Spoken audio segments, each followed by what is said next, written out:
you obviously teach German at the moment to the small people, and you do an awful lot of work on metacognition. So, you know, how do you understand metacognition within teaching German as a foreign language as well? All right. I do really love metacognition. It's one of my research interests, to be honest. And I look at it in a more abstract way, to be honest. I look at that first part, like meta. What is meta? It's beyond, right? It's bringing education, it's bringing thinking and learning beyond what we used to think before, right? So it's thinking about how we think, thinking about how we learn, and optimizing those processes. So metacognition for me is optimizing our time, because that's the most precious thing we have. Like how in that small amount of time every day we can make the best learning happen possible as teachers and as students.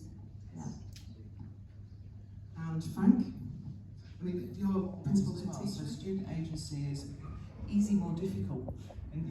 Yeah, I believe, I completely agree with you that we should create the environment which allows metacognition to happen. And I think that is possible with gradual relief of responsibility.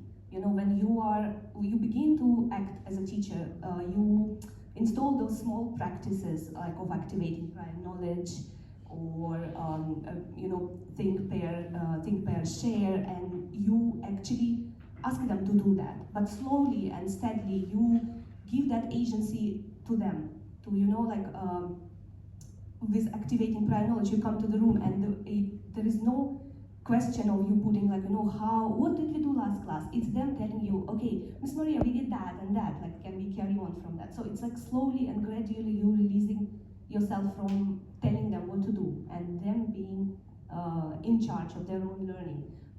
Because they saw it happening before so many times, and it's already on automatic regime, so to say, right? Yeah, so the routinized, you know, the metacognitive routines, you know, introduced into learning are very important. Now, Libby, you're doing IB.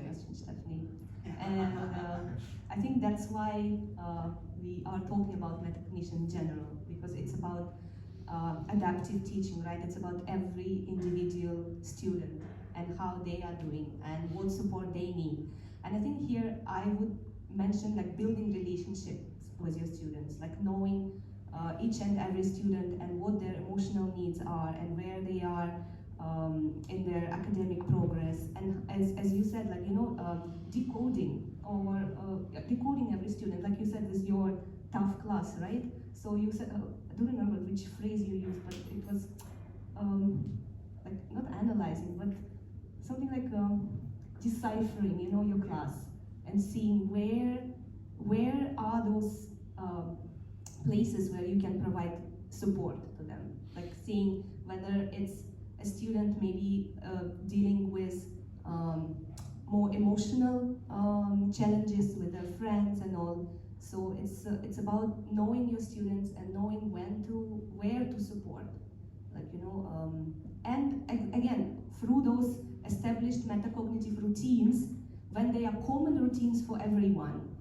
I believe then even those students who are struggling, when the whole group is doing something, sometimes even the kids who are struggling, they are also joining in and they are taking something from it.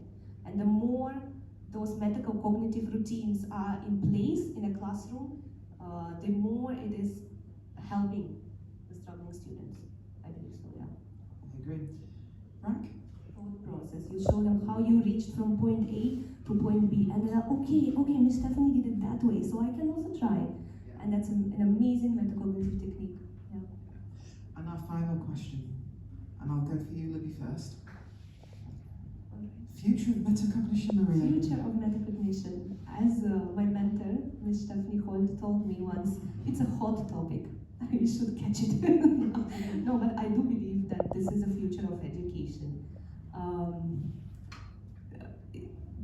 This is just like, you know, in a very concise manner, it shows you how to progress in a more productive way, how to learn in a more productive way, how to make that learning process, you know, that engagement and that information, that engagement with information, how to bring it from your working memory into your long-term memory in a more productive and useful way. And I think metacognition is that bridge, that will help us learn faster, develop skills in a more efficient way, and especially in schools, like if you look at it in a classroom, I feel that metacognitive techniques really make it interactive, make it engaging, make it, interesting for the students to be in that classroom. And I noticed in my own practice, the more I do it, sometimes I come with a checklist to my classroom and I put all the metacognitive techniques and I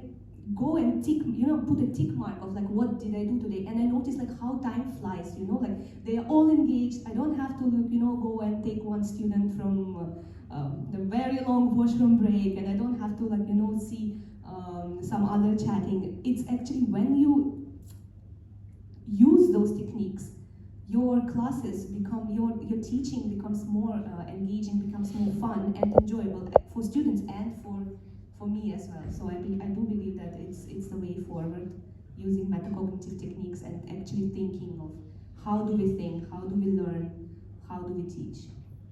Yes. Thank you. Frank?